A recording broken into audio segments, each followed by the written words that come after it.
Right, y'all. So J. Cole is showing people that, you know, the fans are going to show up. When the fans want to show up, they're going to show up regardless of how people feel about the music. And that's one thing that we constantly talk about on here, man. All it takes is for you to go out there and show out for the artists that you feel like people are talking, whatever they saying about them. Why the fuck does that matter to you? Just go out there and support the artists that you support. Even when we talking about Drake fans, Pink would say, yo, go stream his album. If you don't like what we saying, go stream his album. Don't say a word, brother. But J. Cole, you know, we're going to give J. Cole his flowers and giving him his congratulations because J. Cole, The Fall Off, debuts at #1 on Billboard 200 with first week sales. Yeah.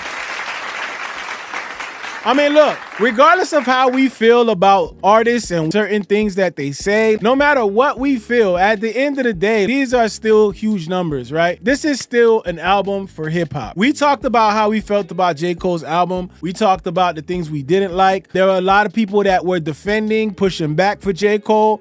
As expected, because J. Cole does have a fan base out there that showed up. Because him getting these numbers show you that they still out here fucking with J. Cole, man. So it goes on to say, J. Cole's decision to bow out of the rap battle with Kendrick Lamar may have led to questions about his place in hip-hop's big three, but his latest album is proof that he remains one of the game's biggest commercial stars. Now I said the Dreamville rapper's 8th and supposedly final. We say supposedly because, you know, this was made with intentions to be his last. It says The Fall Off debuted at #1 on the Billboard 200 after earning 280,000 units in its first week. Now, 166K units came from streaming, 169.5 million on-demand official streams, and 113K comprised of pure album sales. Now, it goes on to say, of that latter figure, roughly 71%, 80,000 units, were from vinyl sales. And that's pretty big. Like, offering the vinyl early on is one of the big things that actually helps, just like we saw with Baby Keem's vinyl release, you know? Releasing the vinyl beforehand, I think is important, but I feel like that works for artists like J. Cole, right? Artists like J. Cole, I think, have people who are more willing to buy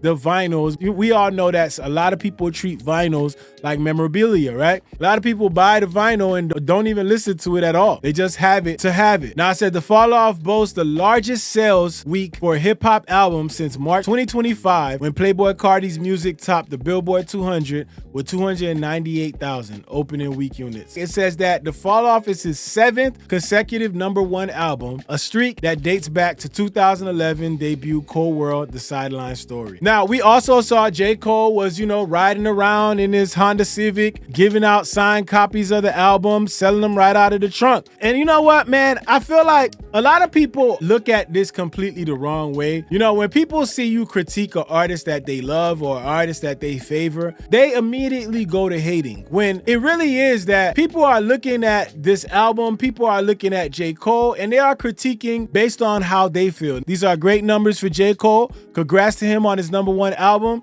It does not change how I feel about the album. I'm just gonna tell y'all that. This is no way change how I feel about the album. I would never like it. But I am also here to celebrate J. Cole's success, because no matter how you view this, this is good for hip hop. We may sit here and not like what J. Cole has done. We may not like his actions. We may not like how he moves. As do I. We may feel like J. Cole does some things that makes us say, sometimes. But at the end of the day, J. Cole is still an artist that I think people can appreciate. And he's not a slouch, man. The man can rap his ass off. I just so happen to not like this album too much. And it just is what it is. But like I always say, my opinion is my opinion. And that's just how I feel about the album. It is what it is. Now, even with that, here's the other part. I mean, J. Cole saying that this one had intentions to be his last. They said he confirmed the long-awaited It's a Boy project, which was first teased back in 2020 and is still on the way. So J. Cole ain't done, but you know, he did kind of the Jay-Z thing, man. You know, this is my last album. Psych!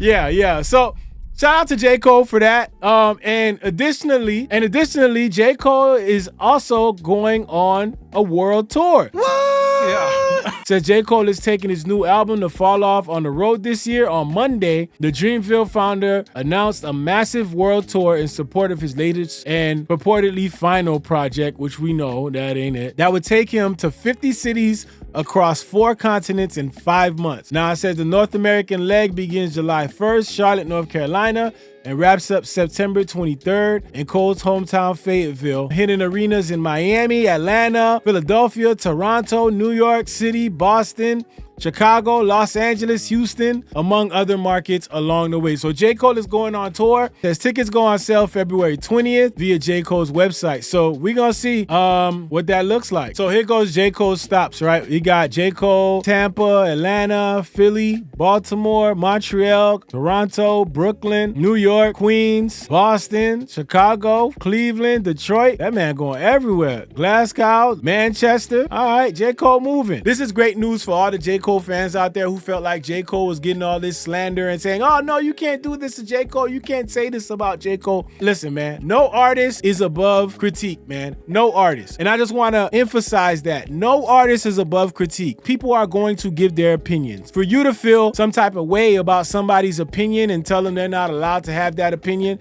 is hypocritical as shit as you give an opinion on their opinion. Like, it's wild, man. I just don't see it. Not my favorite album, not my favorite J. Cole project, but I am happy for the fact that he was able to secure another #1, because at the end of the day, J. Cole is still a great artist. Because he had a project that I didn't like, that doesn't take away from everything that J. Cole has done. Now, will J. Cole ever get to a place where I could connect with his music? I don't know, man. Only time will tell, man. You just gotta let time do his thing. But let me know how you feel about this, man. How do you feel about J. Cole getting another #1? Do you feel like it was well deserved? How do you feel? Did you change your mind about this project? If you were somebody who didn't like the project before, have you listened some more and changed your mind? Let me know in the comment section, man. Till next time, you already know what it is. Your boy Goods, BigZoeTV. Let's go. Fun to do bad things. Take off the short nail, take off the dope, take off the broken bag. Take all that bullshit off, and what do you